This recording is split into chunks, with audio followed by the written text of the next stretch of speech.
नमस्कार, स्वागत है आपका पद्मेश 24/7 में। मैं हूं अर्चना मिश्रा। सबसे पहले रुक करते हैं आज की हेडलाइंस पर।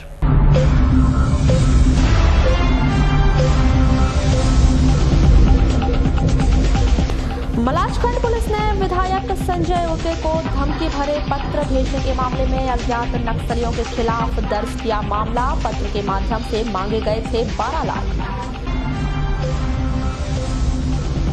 मध्य प्रदेश की सीमा से लगे छत्तीसगढ़ के गातापार थाने के अंतर्गत भावे के जंगल में नक्सली और पुलिस की मुठभेड़। पुलिस ने जब्त की भारी मात्रा में नक्सली सामग्री। टीकाकरण अभियान के तहत टीका लगने से 14 वर्षीय छात्रा की आवाज हुई बंद। छात्रा को जिला अस्पताल में कराया गया भर्ती। बैहर क्षेत्र के शेरपाल का मामला। शहर विकास को लेकर जिला प्रशासन बाईपास को लेकर बना रहा कार्य योजना। और धान परिवहन न होने के चलते कड़ाके की ठंड में किसान कर रहे धान की रखवाली। धान उपार्जन केंद्र खुरसौड़ी के किसानों को हो रही परेशानी। और अब समाचार विस्तार से। मलाजखंड पुलिस ने विधायक संजय उइके को धमकी भरे पत्र भेजने के मामले में अज्ञात नक्सलियों के खिलाफ मामला कायम कर जांच शुरू की है। जानकारी के मुताबिक 5 जनवरी को बैहर विधायक श्री उइके को उनके गृह ग्राम भीमजोरी में डाक के माध्यम से एक पत्र प्राप्त हुआ था, जिसमें नक्सलियों ने विधायक श्री उइके से 12 लाख रुपए की मांग की थी, वरना परिणाम भुगतने के लिए तैयार रहने की चेतावनी दी थी। इस संदर्भ में मलाजखंड थाना प्रभारी श्री उइके ने दूरभाष पर चर्चा के दौरान बताया कि इस धमकी भरे पत्र के आधार पर अज्ञात नक्सलियों के खिलाफ मामला कायम कर विवेचना की जा रही है। लामता के ग्राम बुढ़िया गांव निवासी लड़की मीनाक्षी ग्वाले की संदिग्ध स्थिति में मौत हो गई। जानकारी के मुताबिक मीनाक्षी लामता स्थित कॉलेज में प्रथम वर्ष की छात्रा थी। 17 जनवरी को मीनाक्षी अपने घर से पैदल कॉलेज जाने निकली थी और संतोष दमाहे के घर के पास खड़े होकर ऑटो का इंतजार कर रही थी।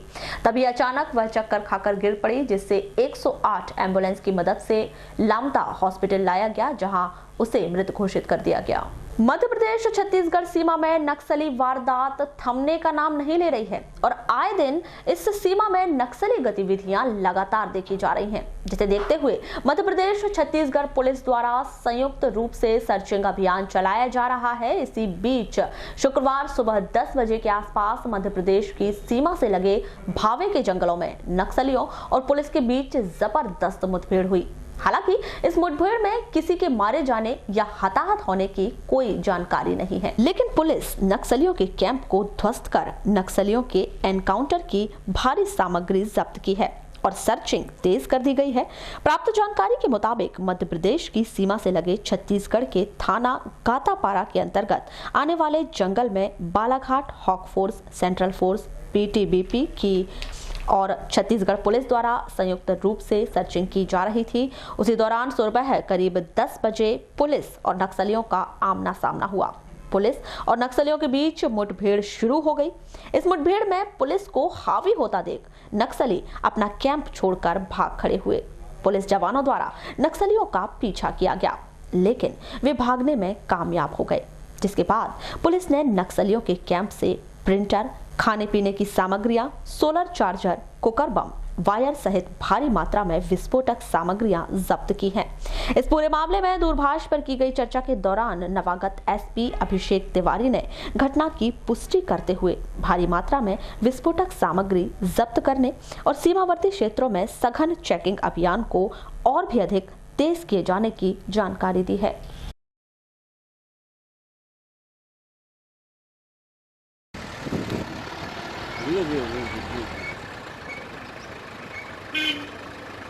बड़ा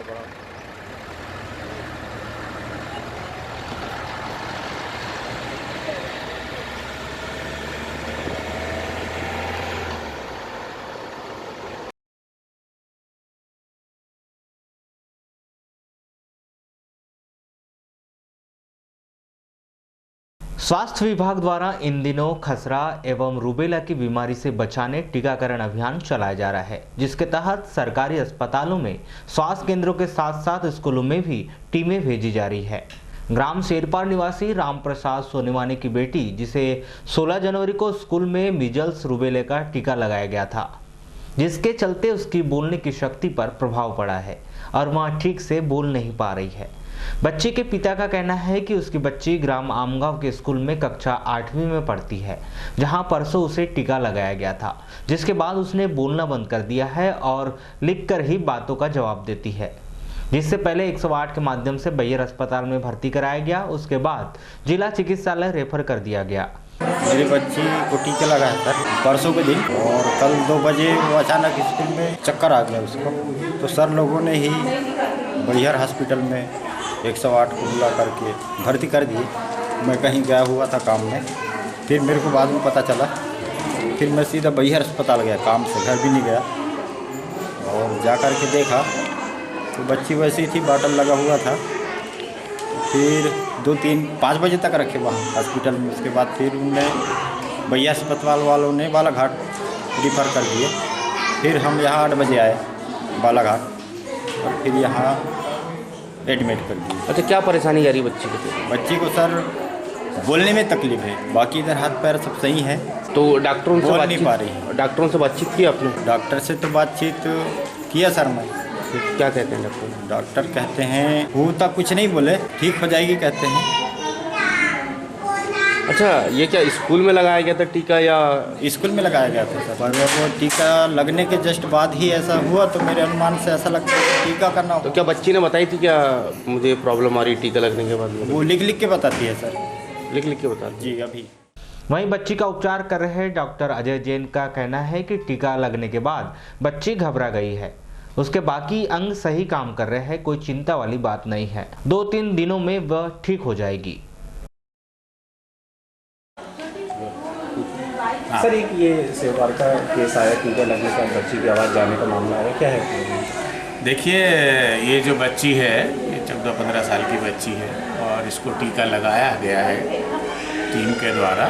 ये बच्ची के पूरे पैरामीटर्स बिल्कुल ठीक हैं, वो चल रही है, फिर रही है ना, उसे कहीं कोई तकलीफ़ नहीं है, हमारी बातों को समझ भी रही है, और हम जो प्रश्न पूछ रहे हैं उसका जवाब देने का प्रयास भी कर रही है। 1-2 शब्द उसके मुंह से निकल रहे हैं और कुछ वो पूरे शब्द नहीं बोल पा रही है।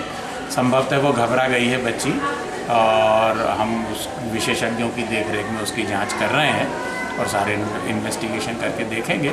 ऐसा मुझे लगता है कि कोई गंभीर प्रकृति का मामला नहीं है, धीरे धीरे सब ठीक हो जाएगा। सर, ये बच्चों के परिजन का कहना है कि टीका लगने के बाद ये स्थिति उत्पन्न हुई। ये एक हम ये कह सकते हैं कि ये कोइंसिडेंस है ना, क्योंकि टीके से बुखार आने की बात या उल्टी होने की बात या चक्कर थोड़ी देर के लिए आने की बात तो समझ में आती है, लेकिन टीके से इस प्रकार की कोई चीज़ होना और बाकी सारी चीज़ें बिल्कुल नॉर्मल हैं, तो ऐसी कोई संभावनाएं नज़र नहीं आती हैं। लेकिन फिर भी इसका हम और का परीक्षण करेंगे, विशेषज्ञों को दिखाएंगे, जानकारी लेंगे, और जब तक हम उसको अस्पताल में रखें। मध्य प्रदेश स्वास्थ्य आशा कार्यकर्ता संघ की कार्यकर्ताओं ने जिले में कार्यरत आशा कार्यकर्ताओं को प्रोत्साहित राशि का भुगतान किए जाने की मांग को लेकर कलेक्टर को ज्ञापन सौंपा। इस संदर्भ में मध्य प्रदेश स्वास्थ्य आशा कार्यकर्ता संघ की सुशीला भट्टी ने बताया कि आशा कार्यकर्ताओं का अप्रैल 2018 से अगस्त 2018 तक का जननी सुरक्षा प्रेरक राशि का भुगतान नहीं किया गया है, जबकि शासन द्वारा आशा कार्यकर्ताओं को 2000 रुपये प्रोत्साहन राशि मासिक भुगतान दिए जाने का प्रावधान है। आज हम लोग कलेक्टर महोदय जी को ज्ञापन देने आए हुए हैं और हमारी समस्याओं को लेकर आए हुए हैं। और हमारी समस्या है कि माह अप्रैल 2018 से माह अगस्त तक के जननी सुरक्षा योजना की प्रोत्साहन राशि अभी तक की नहीं मिली है, जो जिले में डिलीवरी होती है। दूसरी समस्या ये है कि हमारी आशा बहनों ने प्रधानमंत्री आयुष्मान योजना वाला सर्वे करने के बाद में उनको कोई राशि प्रदाय नहीं की गई, जबकि उनको कहा गया, प्रलोभन दिया गया डिपार्टमेंट द्वारा कि हर प्रति घर का 4 रुपये दिया जाएगा, जो अब तक हमारी बहनों को राशि प्रदाय नहीं की गई है। तीसरी समस्या हमारी ये है कि प्रति माह की जो प्रोत्साहन राशि मिलती है वो आधी अधूरी मिलती है, पूरी नहीं मिलती। और जब आला अधिकारी के पास में जाते हैं तो अधिकारी बोलते हैं कि अभी बजट नहीं आया है, बजट आएगा तभी आपकी राशि दी जाएगी। चौथी समस्या हमारी सबसे बड़ी ये है कि 2015 से रूटीन इंसेंटिव जो 1000 रुपये मिलती थी, सभी ब्लॉकों की समस्या बताती हूँ मैं, तो उस 1000 रुपये में हमारी बहनों को काट काट करके पैसा दिया जाता है। 500 रुपये, 600, 700, 800 से ऊपर दिया ही नहीं जाता, जबकि 1000 रुपये पूरा देने का है। ये सारी समस्याओं को लेकर के हम कलेक्टर महोदय को ज्ञापन देने के लिए आए हैं। हमारे समस्या का यदि निदान नहीं होगा तो आने वाले समय में हम उचित कार्रवाई करेंगे। वारासुनी रोड पर रेंगाटोला टर्निंग पॉइंट के पास गुरुवार की रात्रि में हुई सड़क दुर्घटना में ट्रक की चपेट में आने से 4 मवेशियों की मौत हो गई। वहीं एक पशु का पशु चिकित्सालय में इलाज चल रहा है। यह घटना रात्रि करीब 12 बजे की बताई जा रही है। जानकारी अनुसार मवेशी मालक मवेशियों को हाँकते हुए ले जा रहा था। उसी दौरान पीछे से आ रहे ट्रक ने मवेशियों को अपने चपेट में ले लिया।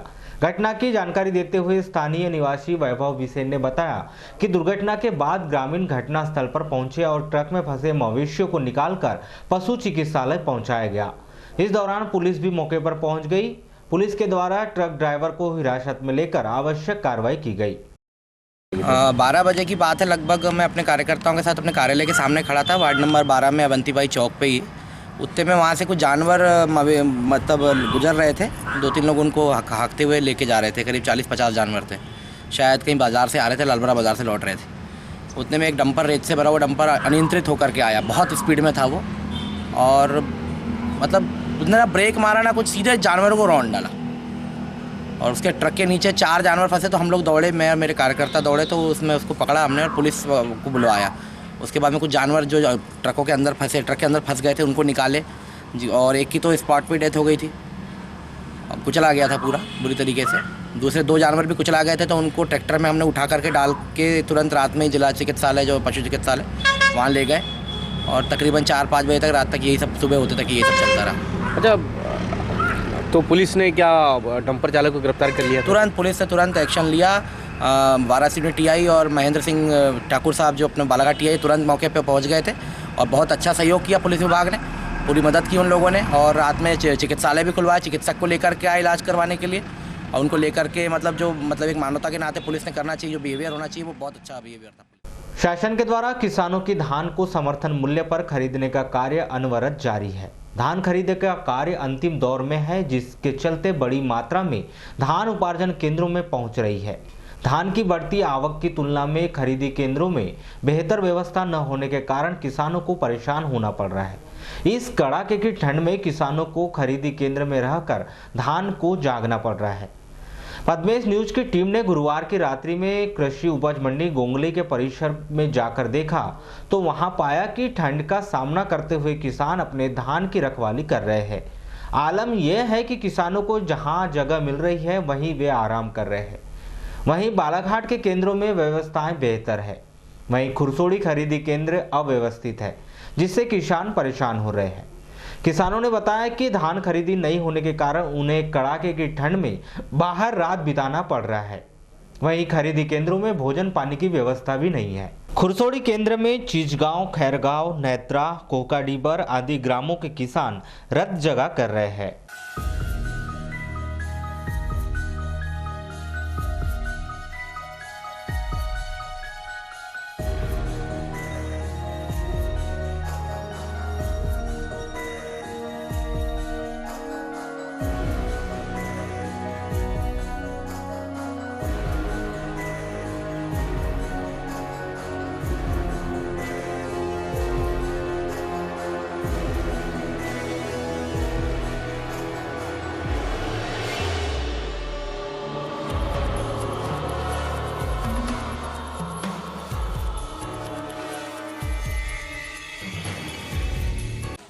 क्या नाम है आपका? महेश चौधरी। कहाँ से आए हम? खैरगांव से। आए 15 तारीख से। अच्छा, क्यों आपकी धान खरीदी क्यों नहीं की गई? कट्टी च नहीं मिल रही, काटा च नहीं हो रहा है, तो क्या करेंगे? तो बारदाने मिले कि नहीं मिले आपको? हाँ, बारदाने तो मिल गए। कब मिले हैं? कल मिले। कल मिले हैं जी। तो धान खरीदी क्यों नहीं हो पाई आपकी अभी तक? हम तो आज तो बंदस्त था साहब। अच्छा, मगर क्या वजह लगती है कि आप लोग की धान मतलब अभी तक नहीं खरीदी गई है? 15 तारीख से आए हैं आप लोग। जिस दिन आए उस दिन तो कट्टी बिन दी, दूसरे दिन बिन दी। कल परेशानी हो रही कि नहीं आपको? हाँ, परेशानी हो रही है। क्या परेशानी हो रही है आपको? तो रात भर पूरी रात भर नहीं सो रहे हैं, पूरा जग रहे हैं रात भर। ठंड के कारण पूरा परेशान है। परेशानी हो रही है, पूरी परेशानी है। क्या नाम आपका? विश्राम नागपुर। कहाँ से आए आप? कोकाड़ी। कब से आए आप? 15 तारीख से। अच्छा, क्यों आपकी धान क्यों नहीं खरीदी की गई अभी खरीदी केंद्र में, खुचोड़ी केंद्र में? हम तो साहब आज 15 तारीख है, पर अपन आज तो अभी शाम को आए हैं, पर आज लग हमारी धान की खरीदी हुई नहीं। वैसा है, बिक्री नहीं हो रही तो बिता रहे हैं। और केंद्र की तरफ से कुछ व्यवस्था वगैरह कुछ मिली आप लोग को? नहीं, कुछ नहीं, कुछ खाना वगैरह की कुछ नहीं। नाम आपका? लक्ष्मी प्रसाद कटरे, कहाँ से आए हैं आप? चीज से भी है। चीज गाँव से आए हैं। कब से आए हैं आप? भैया 4 दिन हो गया हमने को। हाँ, अच्छा, तो क्या परेशानी जा रही है आप लोग? परेशानी ये है कि हमारा काटा होना था आज, वो जो बाद में आए उनका काटा हो गया, लेकिन हमारा नहीं हुआ। हम आज फिर रात भर यहाँ पे ये करेंगे, जागेंगे। अच्छा, ये बताओ, मगर ये आप लोग 4 दिन से आए हैं और आप लोग की धान खरीदी नहीं हो पाई है, क्या वजह लगती है कि इतना लेट खरीदी? वजह कुछ नहीं, जो पैसा देगा उसका ये होता है काम। यहाँ पैसे चल रहे हैं, यहाँ पे पैसा बस। कौन ले रहा है पैसा आपको? और हम भैया, हम किसान आदमी कहाँ से 500 रुपये देंगे हम? नहीं, कौन ले रहा पैसा? वो पैसा भैया, वो लेने वाले वो जो अधिकारी है, उनका नाम नहीं लेना चाहता मैं। रमेश चौधरी।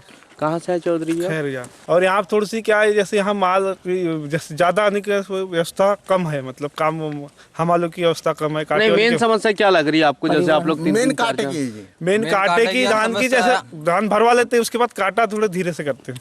तो परिवहन की समस्या तो नहीं लग रही है? नहीं, परिवहन की यहाँ काम जो काटा होता है उसकी थोड़ी ढीलीपन है। मतलब आपका? ये चंद्रपाल लिल्लारी। कहाँ से है लिल्लारी? ग्राम नेत्रा से। नेत्रा से आए हैं। अच्छा, ये बताइए, आज आप लोग यहाँ पे देख रेख कर रहे हैं धान की अपनी, क्यों कर रहे हैं देख रेख? क्योंकि यहाँ पे काटा जल्दी नहीं हो रहा है, चोरी। और यहाँ जिसका काटा हो रहा है वो माल उठ नहीं रहा है और चोरी हो रही है। अच्छा, माल उठने का कारण क्यों नहीं, क्या लग रहा है आपको? यहाँ हमारी कमजोरी है, ट्रक नहीं लग रहे हैं, माल जा नहीं रहा है, बाहर का माल यहाँ आ रहा है। अच्छा, जैसे अधिकारी लोग जैसे निरीक्षण पे आते, उससे मैं बताया थे कि आपने हमारी समस्या कोई सुनते ही नहीं यहाँ अधिकारी। किसान की तो सुन रही नहीं है सर। बालाघाट खरीदी केंद्र के चौकीदार समारू लिल्लारे ने बताया कि दोनों खरीदी केंद्र में 3-3 चौकीदार है जो धान की रखवाली कर रहे हैं। अच्छा, आपके साथ में कौन कौन रहता है? सुत्तम है।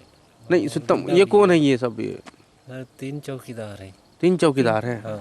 और प्रभारी वगैरह? प्रभारी अभी गए हैं खाना खाने। तो रात में रहते हैं? हाँ, आते जाते रहते हो। अच्छा, कब आते हैं?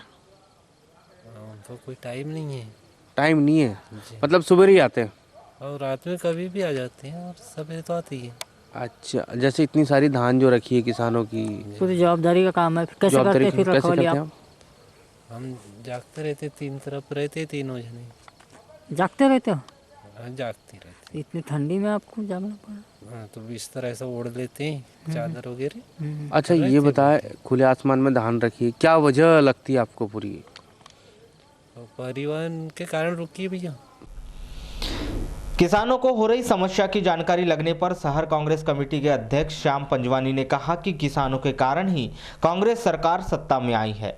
इस विषय को कलेक्टर के संज्ञान में लाकर किसानों की समस्या से निराकरण के लिए भरसक प्रयास किए जाएंगे। ये बड़ी अच्छी चीज़ आपने हम लोगों को जानकारी में डाली है कि किसान हमारे जो हैं वो प्रताड़ित हो रहे हैं और उनके साथ तकलीफें हो रही है। निश्चित तौर पर हम इसकी बात जानकारी हमारे यहाँ पे जो जिला अध्यक्ष हैं प्रशासन के कलेक्टर महोदय, उनकी जानकारी में डालते हैं और हमारा भरसक प्रयास रहेगा कि हमारे जो किसानों को तकलीफ हो रही है उसके लिए हम कल कुछ व्यवस्था करने का काम करें। वहीं जिला सहकारी केंद्रीय बैंक के प्रबंधक आशीष मिश्रा ने बताया कि आपके द्वारा यह विषय संज्ञान में लाया गया है। तत्काल ही खरीदी केंद्र प्रभारियों को व्यवस्था में सुधार लाने और किसानों के लिए अलाव सहित अन्य व्यवस्था करने के निर्देश दिए गए हैं। परिवहन को लेकर बताया कि उनके द्वारा महाप्रबंधक को पत्र लिखकर अवगत कराया गया है। लिखने के बाद तत्काल ही मैंने वहाँ के समिति प्रबंधक को, जैसा कि मैंने उसे पूर्व में भी निर्देशित किया था, और एक बार जब मैं खुद वहाँ स्वयं गया था तो 2 क्विंटल लकड़ी मेरे सामने बुलवाई गई थी और हो सकता है कि वो लकड़ी ख़त्म हो गई हो। अभी आपका समाचार देखने के बाद कल ही मैंने तत्काल उसे निर्देशित किया है कि वहाँ पे कम से कम 3 क्विंटल लकड़ी बुलाई जाए। अलाव के लिए पानी की व्यवस्था चूँकि वहाँ है, लेकिन पानी सिर्फ एक ही जगह पे केंद्रित है, कई लोगों को उसकी जानकारी नहीं हो पाती, तो मैंने उन्हें कहा है कि पानी के कैन अलग अलग जगहों पर कम से कम 2-2 कैन, मतलब 6 कैन और डिस्पोजेबल गिलास वहाँ रखी जाए। और आज से रात को, चूँकि भोजन की व्यवस्था का अधिकार क्षेत्र हमारा नहीं है, और लेकिन फिर भी हमने मानवीय आधार पर वहाँ से पहले भी व्यवस्था की है और आज से वहाँ पे लगातार जो है पोहा वितरण हम करेंगे। आलू पोहा बना के हम करीब 5-6 किलो का आलू पोहा बनाकर आज मैं वहाँ शाम को खुद पहुँचूँगा व्यवस्थाओं का मुआयजा करने। जिले में कर्ज माफी के दायरे में आने वाले किसानों की सूची शासन ने जारी कर दी है। जारी सूची को ग्राम पंचायतवार लगाया जा रहा है। ग्राम पंचायत बघोली में सूची चिपकाकर कालातीत श्रेणी किसानों के आवेदन भरे जा रहे हैं।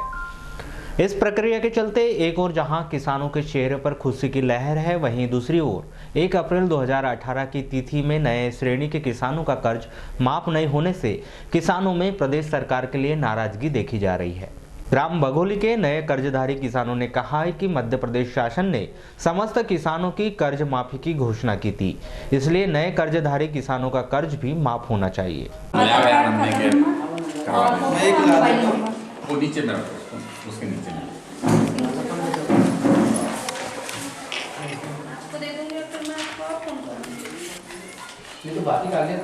रामेश्वर कावरे। अच्छा, ये जो सूची जो चस्पा किए हैं, जी, क्या लगता है आपको? सूची जो जानकारी है, जो आज हमको मुनादी के भी माध्यम से पता चला कि कर्ज माफ़ी के लिए मुनादी की गई थी और जो आवेदन पंचायत में जमा करना है उसी उद्देश्य से पंचायत पहुँचे हैं। अच्छा, ये जो कर्ज माफी वाली जो बात जो आ रही है, कैसा महसूस कर रहे हैं आप इस सरकार को लेकर के? नहीं, लेकिन सर इसमें जो पुराने जो कर्जदार थे उनका जो 31 मार्च तक का जो कर्ज माफ़ हुआ है उनके लिए तो ठीक है, लेकिन जो करंट वाले जो किसान हैं जो हर 6 महीने में यदि अपना ऋण चुका देते हैं उनके लिए ये अच्छी बात नहीं है, क्योंकि यदि सरकार को करना था यदि पूरा ऋण माफ़ी तो ये पूरे करंट वाले को भी लेना था। तो नाराजगी है कुछ? तो नाराजगी तो करंट वाले को तो रहेगी सर। आपका? भोलाराम चौधरी। कहाँ पर रहते हैं आप? बघोली। बघोली में रहते हैं। अच्छा, आपका नाम आया सूची में? नहीं आया। क्यों नहीं आ पाया सूची में नाम? पता नहीं सर। तो क्या 31 मार्च के बाद में लिए क्या आपने कर्ज? हाँ, अप्रैल में लिए। अच्छा, तो ये जैसे 31 मार्च तक वालों को माफ़ कर रहे हैं, तो क्या आप लोगों का भी माफ़ होना चाहिए क्या? जी, होना चाहिए ना हमारा माफ़, तब ठीक रहेगा। अच्छा, कितना कर्ज लिया था आपने? मैं एक बार 30,200 रुपये लिया था और एक बार लिया था 24,500। खाता नहीं है, लाभ नहीं मिल पाया। तो क्या मांग करना चाहते हैं आप? ये भी माफ होना चाहिए। इस मामले पर जनपद पंचायत समन्वयक अधिकारी राजेंद्र मड़ावी ने अपने विचार कुछ इस प्रकार व्यक्त किए कि माननीय मुख्यमंत्री जी मध्य प्रदेश शासन भोपाल के द्वारा जो ऋणी किसान थे उन लोगों की कर्ज माफ़ी के लिए एक अभियान चल रहा है, जिसमें जो भी ऋणी किसान हैं जिनने 31 मार्च 2018 तक जिनके ऊपर बकाया लोन था उन हितग्राहियों की हमारे को बैंक के द्वारा सूची उपलब्ध करा दी गई थी। उसी सूची को हमने ग्राम पंचायत में रात में ही मुनादी करवा दी और दीवार में भी उसको सहज दृश्य स्थान पर चस्पा करवा दिया है।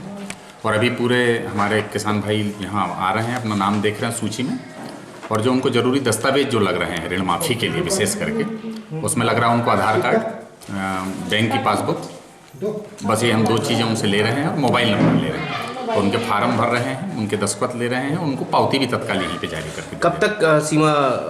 अभी इसका 25 जनवरी तक का है। इसको 26 जनवरी में जितने हमारे पास ये लोगों के आवेदन आ जाएंगे उनकी सूची का वाचन करना है, और किसी कारणवश अगर भूल चूक कोई बाहर पलायन कर गया किसान और अभी 25 जनवरी तक नहीं आ पाता है तो उन लोगों के लिए स्पेशल तारीख 5 फरवरी तक का डिक्लेयर किया हुआ है। शहर के विकास और सौंदर्यीकरण को लेकर जिला प्रशासन के द्वारा लगातार प्रयास किए जा रहे हैं। शहर की यातायात व्यवस्था और हो रहे सड़क हादसों को लेकर जिला प्रशासन के द्वारा बाईपास को लेकर तैयारियां की जा रही है, जिसके तहत कलेक्टर दीपक आर्य के द्वारा इस प्रक्रिया को आगे बढ़ाने के लिए हाल ही में नवेगांव गर्रा बाईपास का निरीक्षण भी किया गया था, जिसके विस्तार को लेकर जिला प्रशासन के द्वारा ब्लूप्रिंट तैयार किया जा रहा है।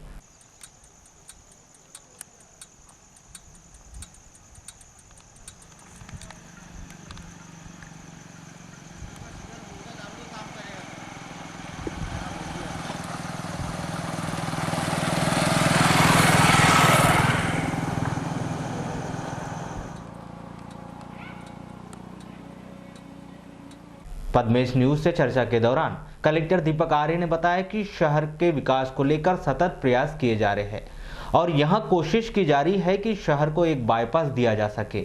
बाईपास को लेकर फॉरेस्ट विभाग की कुछ दिक्कतें हैं जिनका निराकरण किया जाएगा। बाईपास के लिए मैं देख करके अभी आया हूँ, फॉरेस्ट के कुछ इश्यूज़ हैं, तो हम लोग वन विभाग से प्रयास करेंगे, वन विभाग से उनका निराकरण किया जा सके, जिससे कि शहर को एक बाईपास दिया जा सके और शहर के विकास के लिए कार्य किया जा सके। धान उपार्जन केंद्र खुरसोड़ी में 17 जनवरी को धान खरीदी सहायक प्रभारी टोमेश्वर कटरे ने आरोप लगाया था कि नेत्रा निवासी राजू बीरनवार ने उसके साथ मारपीट की है और इस आशय की रिपोर्ट उसके द्वारा ग्रामीण थाने में दर्ज कराई थी। लेकिन आज 18 जनवरी को मामले का दूसरा पहलू सामने आया है। इसमें राजू बीरनवार ने आरोप लगाया है कि टोमेश्वर पटले ने उसके साथ मारपीट की है, जिसकी शिकायत राजू बीरनवार द्वारा कलेक्टर को प्रेषित कर मामले की निष्पक्ष जांच की मांग की है। साथ ही इस आशय की सूचना बैंक महाप्रबंधक PS धनवाल और चेयरमैन राजकुमार रायजादा से भी की है। राजू बीरनवार और उनके साथ आए खुरसोड़ी सोसाइटी के उपाध्यक्ष गोकुल मोहारे ने पद्मेश न्यूज के समक्ष अपना पक्ष रखा। आइए देखते हैं क्या कहना है पीड़ित राजू बीरनवार और सोसाइटी उपाध्यक्ष गोकुल मोहारे का। सर, मेरा नाम राजू बीरनवार है। कहाँ रहते हैं आप? ग्राम नेत्रा रहता हूँ। अच्छा, कल आप पर मामला दर्ज हुआ है, सोसाइटी धान प्रभारी ने दर्ज करवाया है। जी हाँ। और जो आरोप जो लगाया, ये तो सरासर मेरे पे इल्ज़ाम लगाया गया है सर। मेरे को 16 तारीख को धान लाने को बोला था, मैं 16 तारीख को धान ले गया सर मंडी में। मंडी में मैंने बारदाने की मांग किया तो बोले 4 बजे देंगे। 4 बजे तो फिर मैं बालाट आ गया सर। मैं मजदूर वर्ग का आदमी हूँ, मैं काम करने बालाट आ गया। मेरे भाई लोग वहाँ थे तो मेरे एक भाई का फ़ोन आया, बोले कट्टी मिल रही भैया। बोले तो ये बोले पैसे मांग रहे हैं, बोले बारदाने के लिए। बोले तो मैंने बोला यार बारदाने के लिए पैसा, मैं तो इधर बालाट में हूँ। तो फिर मैं सर बालाट से सीधा मंडी गया तो बोला बारदाना कहाँ मिल रहा है भैया। तो बोले बारदाना बंद हो गया, बोले अब कल मिलेगा बोलता है। तो मैंने सुबह रात भर सर मैं वहाँ रहा धान के पास में, रात भर सोया नहीं मैं ठंड के कारण, बहुत भारी ठंड थी। फिर सुबह 10:30 बजे के आसपास में, जब 9 बजे के आसपास मैं गया तो मैं सर भैया के पास में, कटरे जी के पास में। तो वो बोले भैया बोले बारदाना 4 बजे मिलेगा बोलता है। तो मैंने बोला भैया कल भी आपने बोलते कि 4 बजे बारदाना मिलेगा। फिर कल आपने कुछ किसानों को बोला पैसे लेके बारदाना वितरण किए और उनका धान भर के हो गया, उनका काटा आज हो जाएगा। और हम लोगों के साथ ऐसा क्यों कर रहे भैया? हमने आपकी तारीख पे हमने धान लाए हैं, ऐसी भी बात नहीं। मैं 2 हफ्ते से उसके सोसाइटी जा रहा हूँ, कब लाऊँ धान? तो उन्होंने 16 तारीख दिए थे सभी को। तो 16 तारीख को मैं धान ले गया और वो जिससे पैसे दे रहे हैं उनको बारदाना दिए और हमको नहीं दिए। तो इसी बात ऐसा बोला तो मैं उसने 1-2 झापड़ मेरे को मारना चालू कर दिया सर। उनके यहाँ जो काटा करने वाले वो भी दौड़ गए मारने के लिए। तो फिर मेरे भाई लोगों ने देखे कि ये भैया को मार रहे करके, तो मेरे को घर पहुंचा दिए सर। घर पहुंचाया तो मैं घर चला गया। मैं बोला हाँ यार यहाँ विवाद और मत बढ़े करके। फिर जो आरोप जो लगा रहे हैं कि आपने शराब वराब पी करके आया, वहाँ पे दंगा बरसात किया, गाली गलौज किया। सर मैं सुबह सो के उठा, पूरा चादर वादर ठंड से जकड़ा हुआ था आदमी। तो इनको ऐसा लगा कि मैंने शराब पिया। शराब तो मैंने पिया ही नहीं सर। इनको ऐसा लगा कि शराब पिया। मैं वहाँ बोला ठंड से कपकपाते हुए, तो इनको ऐसा लगा कि बाकी लोगों की ये शराब पिया हुआ है। मैं गोकुल मोहारे उपाध्यक्ष व्रताकार सेवा सहकारी समिति बालाघाट। मामला ये है कि ये 16 तारीख को इनको बुलाया था वहाँ टोकन देके कि भाई आप धान लेके आइए। तो ये गए थे। तो 16 तारीख को तो उनने खाली वो कट्टी नहीं दी है बारदाना, 17 को मांगे तो बोले पैसे की मांग किया इनसे। वहाँ के तोमेश्वर कटरे है कोई कर्मचारी मंडी में, उनने तो इनने बोला कि और किसानों को दे रहो बारदाना, मुझे क्यों नहीं? तो बोले पैसे दो आप। 300 रुपये की मांग किया इनसे। तो इनने बोला कि पैसे नहीं है मेरे पास।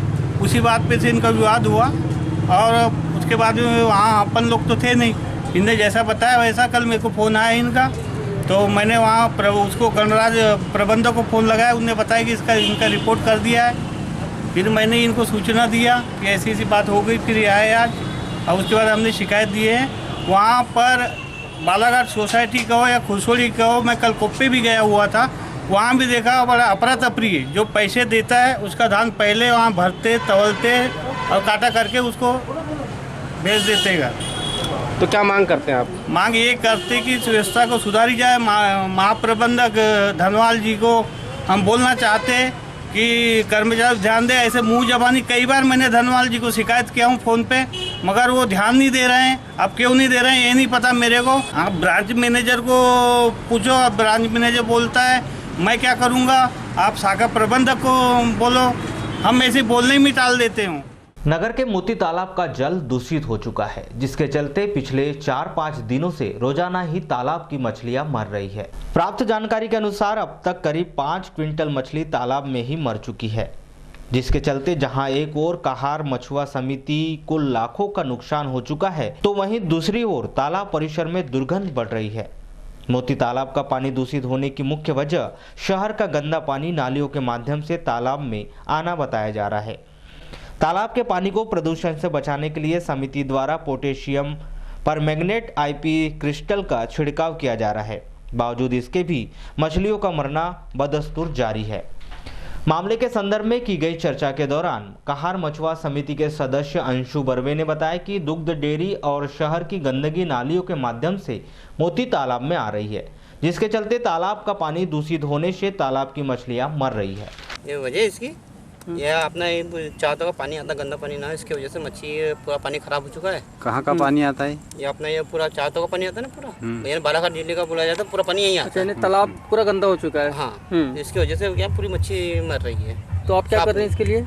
इसके लिए अभी आप पोटास मार रहे हैं अभी। तो ये मछलियाँ मरना कब से शुरू हुई है? मच्छी तो अभी तो 4 दिन हुआ है मच्छी मरना चालू हुई है। तो कितनी तो मर गई होंगी, यानी कितना नुकसान हुआ होगा अब तक? अभी तक यहाँ पर 3-4 कुंटल 5 कुंटल का बच्चा मर गया है बहुत। अभी तो बच्चा कोई उफलने का है अभी पानी के अंदर से। करीब 5 कुंटल मछली मर गई, यानी काफ़ी लंबा नुकसान हुआ है। तो अभी इससे बचने के लिए क्या पोटास डाल रहे हैं? हाँ, पोटास डाल रहे हैं पानी साफा करने के लिए। तो ये कहाँ से आता है इसमें केमिकल? केमिकल नहीं, बाहर से बुलवाते हैं। नहीं, ये केमिकल कहाँ से आता है? पानी ये पूरा दूध डेयरी का पानी है, चावतों का पानी है, पूरा नली का पानी जो आता है पूरा खराब करता है इसको। अच्छा। इसलिए रास्ता ही नहीं निकाले ना पानी के लिए। बारासिवनी के शासकीय शंकर राव पटेल कॉलेज में 18 जनवरी को लोक सेवा केंद्र बालाघाट के तत्वाधान में साइबर क्राइम सेमिनार का आयोजन किया गया, जिसमें प्रमुख तौर पर लोक सेवा केंद्र बालाघाट के प्रबंधक संजय वाजपेयी सहित अन्य पदाधिकारी मौजूद रहे। इस कार्यक्रम में साइबर क्राइम के संबंध में आवश्यक जानकारी दी गई। देखा बरोबर है, अब दिखाने वाले नहीं है यहाँ पर। चाहे वो मिडिल स्कूल में पढ़े, चाहे हायर स्कूल में पढ़े, हायर सेकेंडरी पढ़े या फिर कॉलेज में पढ़े, किसी टीचर का नाम रखना उनको बहुत भाता है। पता नहीं हमारा भी नाम रखते हैं आप लोग जाने के बाद एक बड़ा आनंद आता है, मतलब कुछ ना कुछ नाम रख ही देता है। तो उस फिल्म में भी ऐसे ही नाम रख दिए जाते हैं। और एक सीन में आपको याद दिलवाता हूं, उसमें एक पात्र था चतुर रामालिंगन, याद आ रहा है आपको? उसको एनुअल डे पे एक स्पीच देनी होती थी कि घर में उसकी बिना परमिशन के घुसना, ये तो आपको मालूम है कि ये अनऑथराइज्ड एक्सेस है, ये गलत तरीके से प्रवेश है, ये करना अच्छा नहीं है, ये करना कानून के खिलाफ भी हो सकता है। वैसे ही आपको बता दूं कि मान लीजिए कंप्यूटर रखा हुआ है, यहाँ ऑफिस में कंप्यूटर रखा हुआ है, इस ऑफिस में ऑफिस के कंप्यूटर में आप बिना परमिशन के बैठ जाएं, वो भी अनऑथराइज्ड एक्सेस होगा, वो भी साइबर क्राइम होगा। आप किसी के कंप्यूटर में बिना परमिशन के बैठ नहीं सकते हैं। क्यों? क्योंकि बैठेंगे हो सकता है कि आप उसमें पासवर्ड दे दें, हो सकता है कि आप डाटा डिलीट कर दें, हो सकता है कि आप डाटा अल्टरेशन कर दें, कुछ भी कर सकते हैं। तो ये नहीं होना चाहिए। अनऑथराइज्ड एक्सेस फिजिकली आप किसी सर, मैं प्रोफेसर DR श्रीराम है, शासकीय महाविद्यालय बारासिवनी। यहाँ जो कार्यक्रम आज आयोजित हो रहा है, ये कार्यक्रम लोक सेवा केंद्र बालाघाट के द्वारा आयोजित कराया गया है और ये डिजिटल इंडिया मिशन के तहत हैकिंग एक्सपोर्ट के अंतर्गत ये कार्यक्रम हो रहा है। और ये बच्चों को ये जानकारी दी जा रही है कि मोबाइल डाटा जो है वो कैसे हैक होता है और उसकी हैकिंग से कैसे बचे। तो इसकी पूरी जो जागरूकता है वो बच्चों तक पहुंचाई जा रही है, ताकि बच्चे क्या होता है आजकल जो कॉलेज के बच्चे हैं वो एक दूसरे को अपना मोबाइल दे देते हैं और ऐसी स्थिति में उनका मोबाइल का डाटा चुराने की बहुत ज़्यादा संभावनाएं बढ़ जाती है। तो निश्चित तौर पर ये जो कार्यक्रम आयोजित कराया गया है इसका लाभ हमारे बच्चों को मिलेगा और वो अवेयर होंगे। अब बच्चों से क्या अपील करना चाहेंगे? मैं बच्चों से यही अपील करना चाहूँगा कि बच्चे अपने मोबाइल अपने साथियों को न दें, क्योंकि बहुत सारी गोपनीय चीज़ें, बहुत सारा डाटा उनके मोबाइल में सेव होता है। तो वो देंगे तो क्या होगा, उनके मोबाइल के साथ उनके डाटा के साथ छेड़छाड़ होगी। इसी कारण से मैं चाहूँगा कि वो इसका पूरा लाभ लें और अपने मोबाइल को अपने डाटा। मैं संजीव वाजपेयी, मैं लोक सेवा केंद्र बालाघाट का संचालक हूँ और हम लोग यहाँ पर आज एक सेमिनार के लिए उपस्थित हुए हैं। सेमिनार में क्या बताया जा रहा है विद्यार्थियों को? एक्चुअली है क्या सर कि आजकल आप देख रहे होंगे कि अधिकतर हम लोग एंड्रॉयड मोबाइल का उपयोग कर रहे हैं और जितनी भी सेवाएं हैं या तो मोबाइल पर हैं या तो आपके कंप्यूटर पर हैं। तो जब से ये सारी सेवाएं अधिकतर जो इस पर आई हैं मोबाइल पर कंप्यूटर पर, तो चोरियां भी दूसरे तरीके से होने लग गई हैं। तो मुख्यतः अपने मोबाइल को और अपने कंप्यूटर को, अपने इलेक्ट्रॉनिक गैजेट्स को हैकरों से कैसे सुरक्षित रखेंगे, ये सारी जानकारी सेमिनार में दी जाती है। किस तरह से रखेंगे सुरक्षित विद्यार्थी? उसके बहुत सारे तौर तरीके हैं, जैसे आपका पासवर्ड भी चोरी हो सकता है, आपका गैलरी एक्सेस हो जाता है, बहुत सारी चीज़ें एक्सेस हो जाती हैं। तो हम लोग टूल बताते हैं, टूल आपके मोबाइल पे होने चाहिए। उस टूल का उपयोग करके अपने मोबाइल को और कंप्यूटर को, इलेक्ट्रॉनिक गैजेट्स को सुरक्षित रख सकते हैं।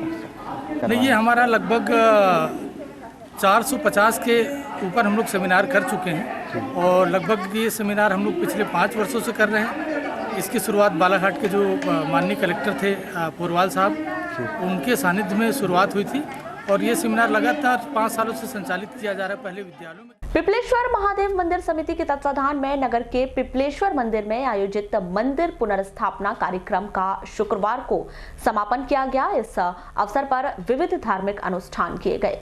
कार्यक्रम के संबंध में आयोजन समिति के सदस्य शक्ति कसार ने बताया कि 16 जनवरी से मंदिर पुनर्स्थापना के अवसर पर विविध कार्यक्रम किए जा रहे थे, जिसका आज समापन किया गया है।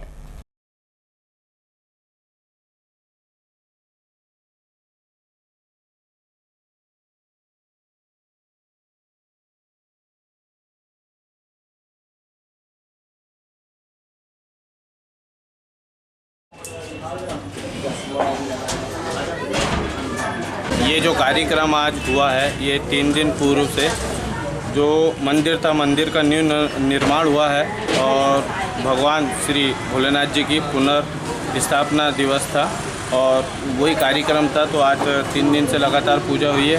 आज हवन पूजन और हलवे का कार्यक्रम था, विधिवत भगवान शंकर जी की पूजा हुई है और आप सभी भक्त श्रद्धालुओं को हार्दिक शुभकामनाएं। जाए। जहरीली वस्तु के सेवन से जिला अस्पताल में भर्ती एक व्यक्ति की मौत हो गई। मृतक प्रेमलाल श्रीवास ग्राम कटंगझरी वारासिवनी का निवासी है।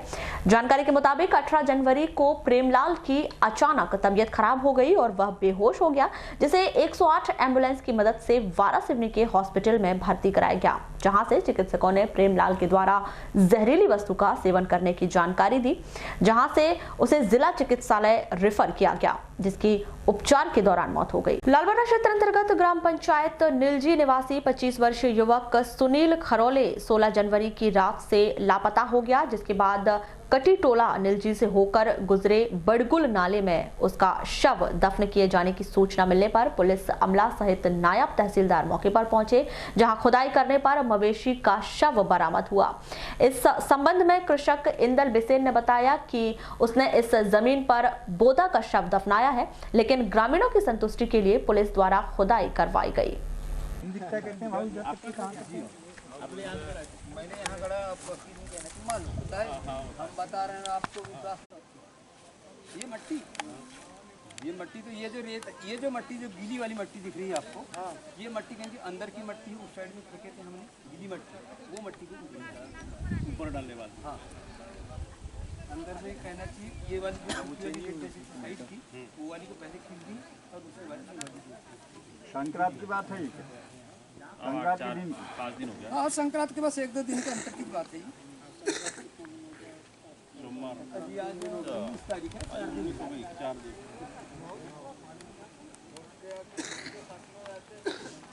संक्रांत के दूसरे दिन मनाते हैं।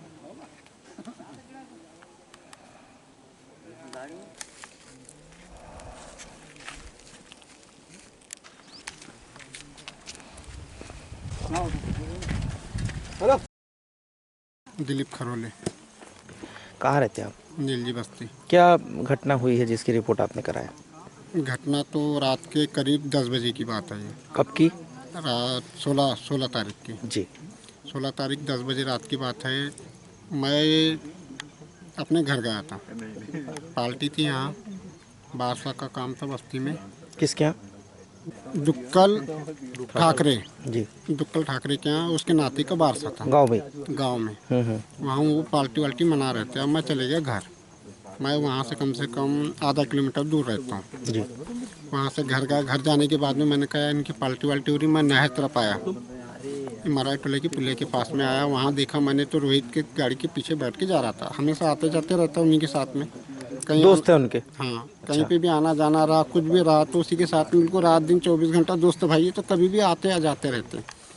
उनको देखा मैं नहर उतरती हुई, मेरे साथ में और एक दो लोग थे, उनने भी देखे। फिर रात के दिन की बात हुई। दिन में हम इधर उधर खोज किए। फिर उसके बाद में आज मैं लड़के को पकड़ के, मतलब वो रात को फिर घर नहीं आया? नहीं आया जी। फिर कल रात को घर भर रात में रह गए हम लोग। फिर आज सुबह लड़के के साथ में मैं इधर आया तो रोड पे मेरे को ब्लड दिखा। मैंने कहा पुराना गांव में पूछताछ भी किया। मैंने कहा भैया ये खून किसका, किसी का एक्सीडेंट हुआ है क्या? कुत्ता बिल्ली मारेंगे तो रोड के साइड में दिखता। फिर वो नाली में पानी निकाल के मैं रोड पे डाला खून पे, तो ब्लड ऊपर आ गया। उसके बाद में फिर 2-4 लोगों को बुलाया। उसके बाद में 2-4 बंदी तक ब्लड है, रोड पे भी है, खून मिला है। क्या संभावना लग रही है आपको? हमको संभावना ये लग रही है कि वो लड़का नहीं है, मार दिए उसको। ये बोल नहीं सकते सर जी। लड़का। क्या नाम है आपका? मेरा इंदल बिसेन नाम है। कहाँ रहते हैं आप?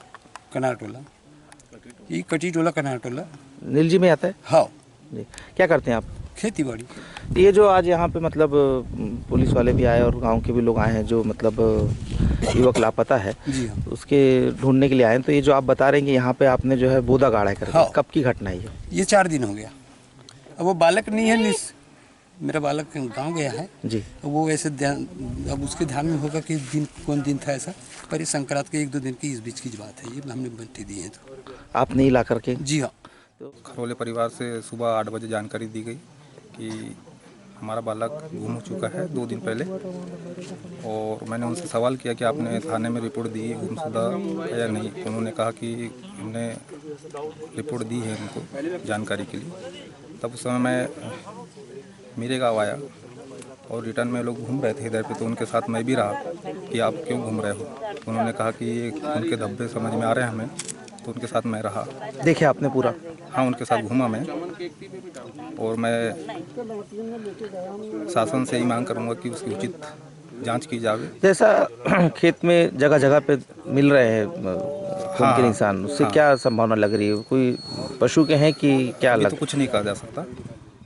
अभी इनके परिजनों से पूछताछ की जाएगी। जिन जिन लोगों के ऊपर शक बता रहे हैं, जिनके साथ देखना बता रहे हैं, उन लोगों से और पूछताछ करके उनके बयान लिए जाएंगे। जो ब्लड जो मिला है खेतों में भी मिला है, सड़क में भी है, उसके लिए हम उसको कलेक्ट करके उसको भिजवाएंगे प्रयोगशाला में कि ये ह्यूमन मतलब कि मानव रक्त है कि नहीं है। जी।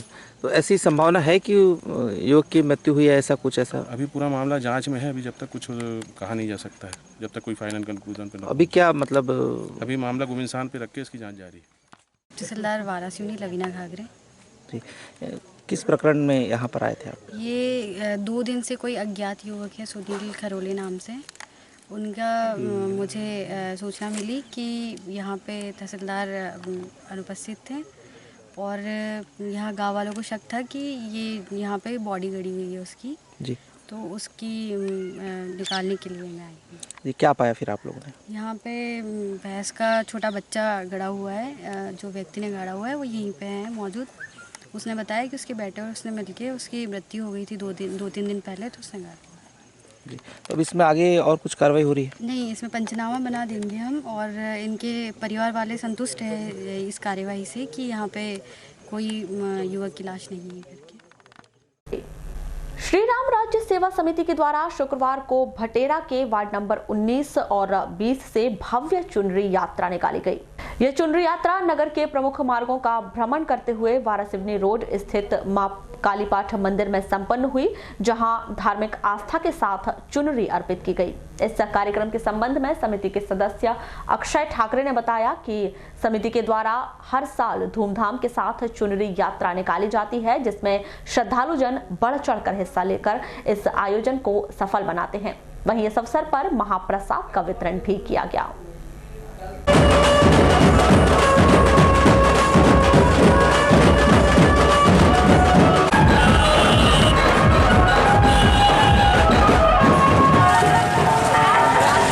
आना पड़ेगा।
साड़ियाँ चुनरी कहानी पाठ मंदिर में।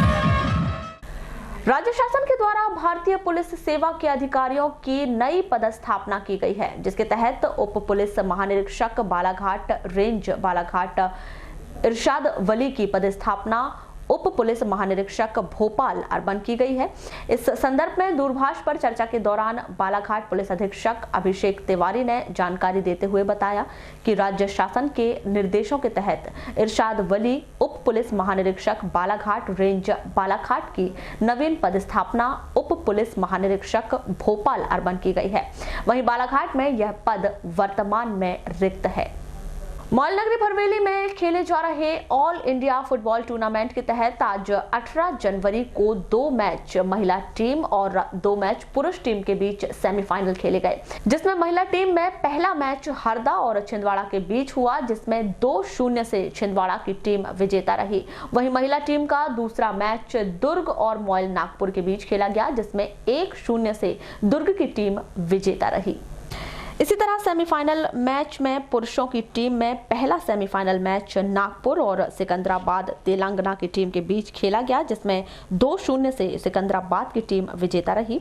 वहीं दूसरा सेमीफाइनल मैच छत्तीसगढ़ 11 और जबलपुर 11 के बीच खेला गया, जिसमें 1-0 से छत्तीसगढ़ 11 की टीम विजेता रही।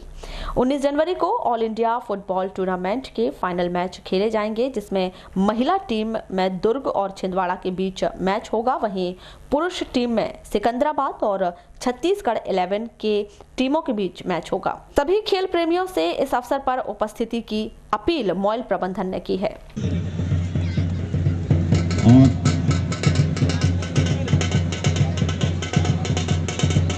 खिलाड़ियों से एक रक्षा बंदी खिलाड़ी 6 नंबर की दर्जी पहने हुए सिकंदराबाद की खिलाड़ी अपने साथी खिलाड़ी को खोजते हुए एक अच्छा पास दिया अपने साथी खिलाड़ी, लेकिन गलत पास गलत तरीके से खेला और मुख्य निर्णायक द्वारा फाउल करार दिया गया। एक अच्छा मौका वॉली ने नागपुर के लिए लगातार प्रहार करना शुरू कर दिया है। दोनों टीमों ने निश्चित रूप में टीम को फाइनल में ले जाने के लिए एक प्रयास जरूरी है। एक अच्छा मौका थोड़ी सी जंप और ऊंची होती तो निश्चित ही हेड से थ्रो कर पाते गोल पे।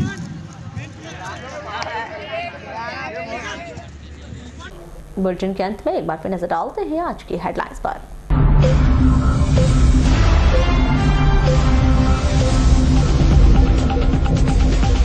मलाजखंड पुलिस ने विधायक संजय उके को धमकी भरे पत्र भेजने के मामले में अज्ञात नक्सलियों के खिलाफ दर्ज किया मामला। पत्र के माध्यम से मांगे गए थे 12 लाख। मध्य प्रदेश की सीमा से लगे छत्तीसगढ़ के गादापार थाने के अंतर्गत भावे के जंगल में नक्सली और पुलिस की मुठभेड़। पुलिस ने जब्त की भारी मात्रा में नक्सली सामग्री। टीकाकरण अभियान के तहत टीका लगने से 14 वर्षीय छात्रा की आवाज हुई बंद। छात्रा को जिला अस्पताल में कराया गया भर्ती। बैहर क्षेत्र के शेरपाल का मामला। शहर विकास को लेकर जिला प्रशासन बाईपास को लेकर बना रहा कार्य योजना। और धान परिवहन न होने के चलते कड़ाके की ठंड में किसान कर रहे धान की रखवाली। धान उपार्जन केंद्र खुरसौड़ी के किसानों को हो रही परेशानी।